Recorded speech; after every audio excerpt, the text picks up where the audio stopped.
All right. Yeah. We are on chapter 6 of Judgment Day, losing control. Hell yeah. This is a good one. I like this story. Okay, on its left flank. I think it's staggered. Fuck! Shit, let me heal and get over there.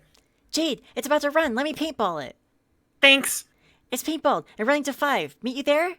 Yeah. Hey, John? Yeah, Jade?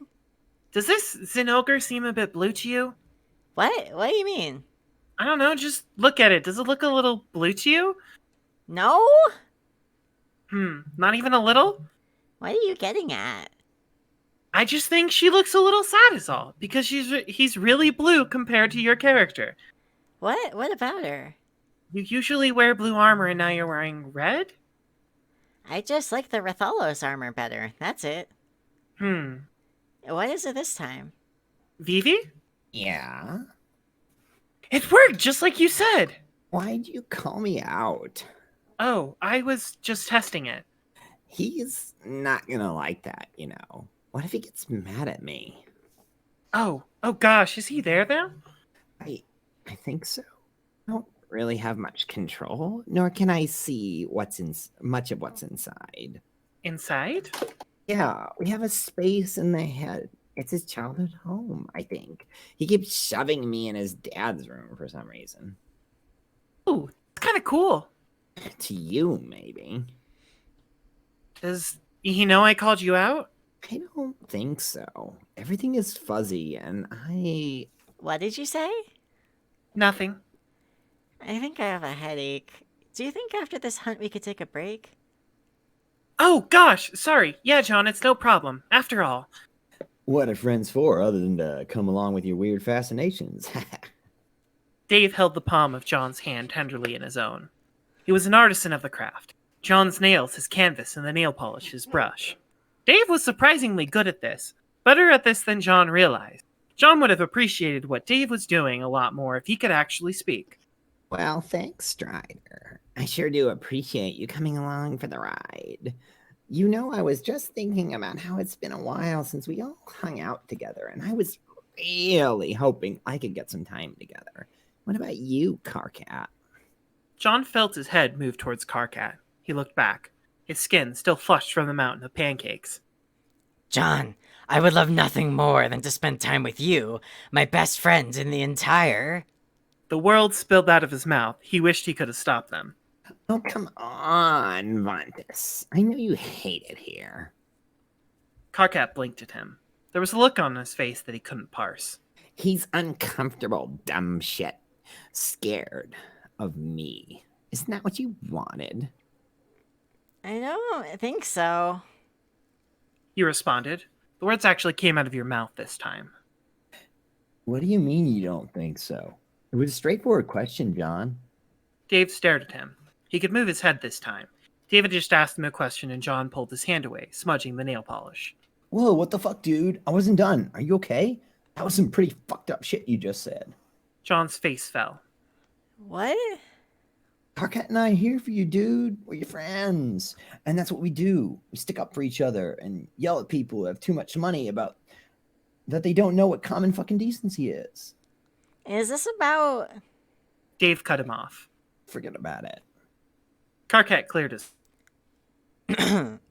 Regardless of what a certain someone believes, we are here because we actually happen to like you, John, not because of some stupid social norm or requirement. John blinked. He felt disoriented. Headaches pulsed through his mind and he ran a hand over his head. He took a deep breath and dived inward. An empty, dusty house sat there. It looked like his own. He pushed through the front door and saw her, sitting on a couch, smirking at him. Who are you? Why are you here? What are you doing in my head? The girl who looked like Vriska cocked her head. Have you really forgotten? After all this time? Am I really just nothing to you, John? There was a name in his head. He pushed it away.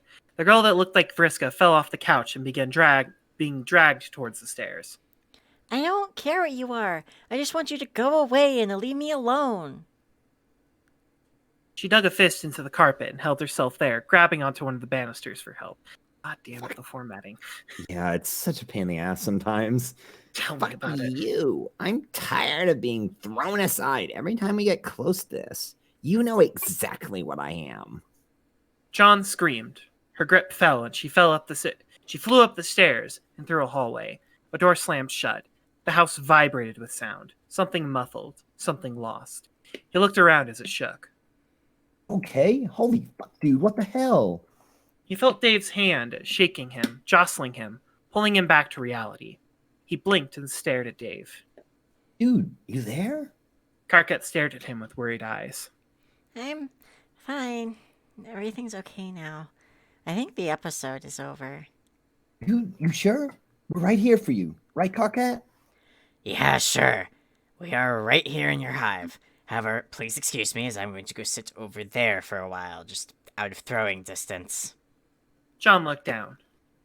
I'm sorry. Karkat pulled the dirty dish out of the sink and started loading them into a dishwasher. Listen, it was a month ago. I and you have both forgotten about it. John felt a pushing at the back of his head. He pushed himself against the mental door in his mind. Pounding and screaming came from the other side. Hey, Dave slapped a hand on John's shoulder and gave him a small smirk. you got us. You got Rose and Kanaya. We're not going anywhere anytime soon. None of us work jobs. We got 24/7 free time. John strained out a smile. Dave stood up. Come on, let's take a walk. Get you some fresh air. Carcat, you want to come with? Karkat flinched. No, I think I'll have to stay here. Someone has to hold down the fort. Dave grimaced and flashed him a thumbs up. The two of them walked outside, Roxy's tower looming above them and casting a shadow. Dave spoke up first. When did you even move that thing there? It's fucking enormous.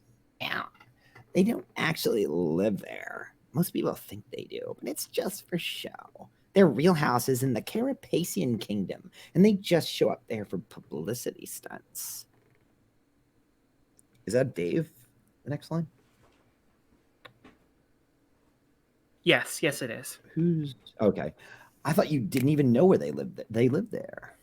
John froze. He checked his mind and opened the door. Empty. The window was open. Did it even work like that? John pulled himself to reality and felt himself almost immediately shunted to the passenger seat. I think I just forgot. You know how it is sometimes. Yeah. Two of them walked in silence. Or John's body walked and he just watched, pounding on what felt like a locked room. Wait, was he in a locked room?